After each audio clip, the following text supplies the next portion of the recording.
Good morning, everybody. How are you doing? Good, good, good. Well, like Ken said, my name's Dave Bullard. I'm with Oracle Construction Engineering. And who recognizes that phrase, "Oh, the places we'll go"? Anybody know what that's from? Where's it from? Dr. Seuss. So you might be saying, what the what are you doing talking about Dr. Seuss? Well, when Ken gave me the opportunity to get up here and talk about innovation, I want to make sure innovation isn't positioned as some buzzword or something. So I got to thinking, it's really not just some new trend. It's not some buzzword. I've been dealing with innovation my whole career. In fact, I've probably been dealing with innovation longer than I've been dealing with my kids. All right? And so I started thinking about kids. Had my 48th birthday a couple of weeks ago. So you start reminiscing. You're getting older. And I start looking at pictures, And I go back and I think, oh, look at these little guys, And there's so much baseball. And I go back to when my much better half up there, Keely, was pregnant with the boys, I would read Dr. Seuss books to him. And I landed on "Oh, the Places You'll Go" because there's a reference to a person named Uncle Jake in there. And my middle name's Jake. That's my little brother's name. So they have an Uncle Jake. So that's kind of a quick connection there. Now I want to get into why innovate. So you see that?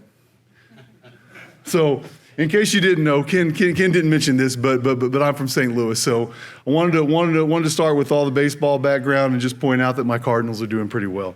All right, but let's quit messing around now. So why innovate? So here's my favorite line from "All the Places You'll Go." It says, "Waiting for the fish to bite, or waiting for the wind to fly a kite, or waiting around for Friday night, or waiting perhaps for their Uncle Jake, or a pot to boil, or a better break, or a string of pearls and a pair of pants, or a wig with curls, or another chance. Everyone is just waiting."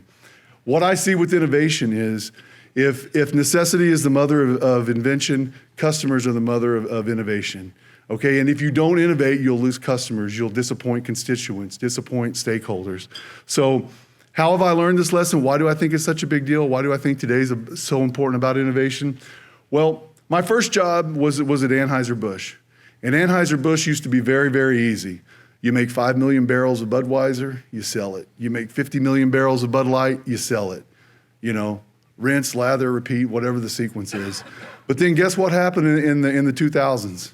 Baby boomers. Baby boomers said, you know what, I'm kind of tired of all this carbonation. I'm going to switch to wine and liquor.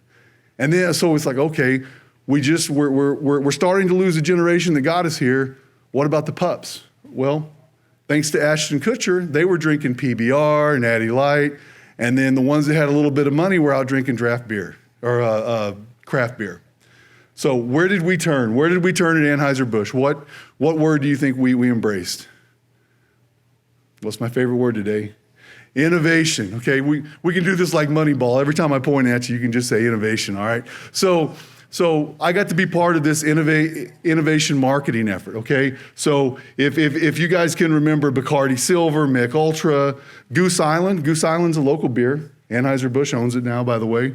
Aluminum bottles, that was all in response to changes from our customer demographics. Okay, so that was lesson one.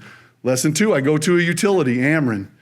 Okay, I was in non-nuclear generation for 10 years. That was supposed to be easy. Burn coal, sell power, do a rate case every 2 or 3 years, right? It can't get any easier than that. You got a monopoly, right? Wrong. So what we started hearing was, hey, solar's getting cheaper and cheaper, and people are caring more and more about sustainability, all right? And it's not just residential folks, but actually on the industrial level, on the utility scale, we're seeing wind, solar, more hydro for electric generation at that scale, okay? So we were really worried about losing customers.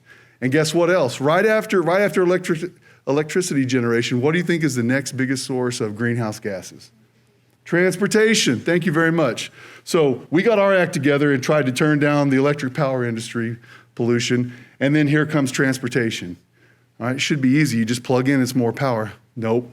There's infrastructure, there's new load dynamics, there's a lot going on there.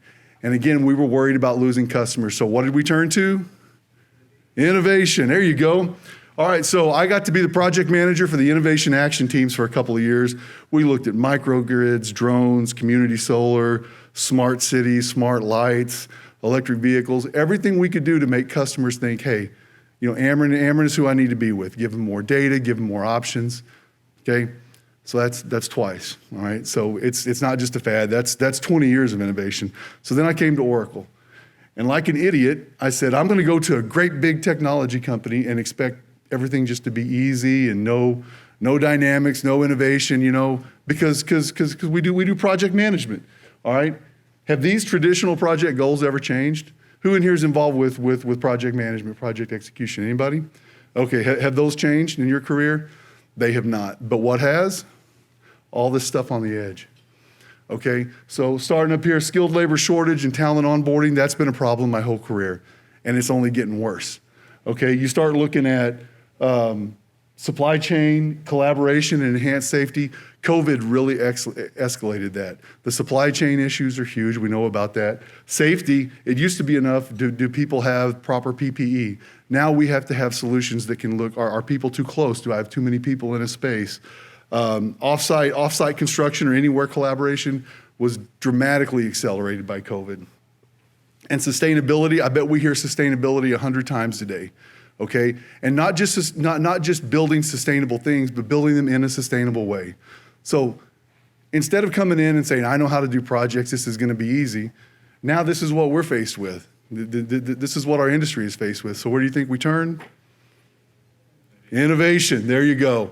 Okay, so Oracle joined the Construction Industry Institute, and we're incorporating their best practices and tools in our products.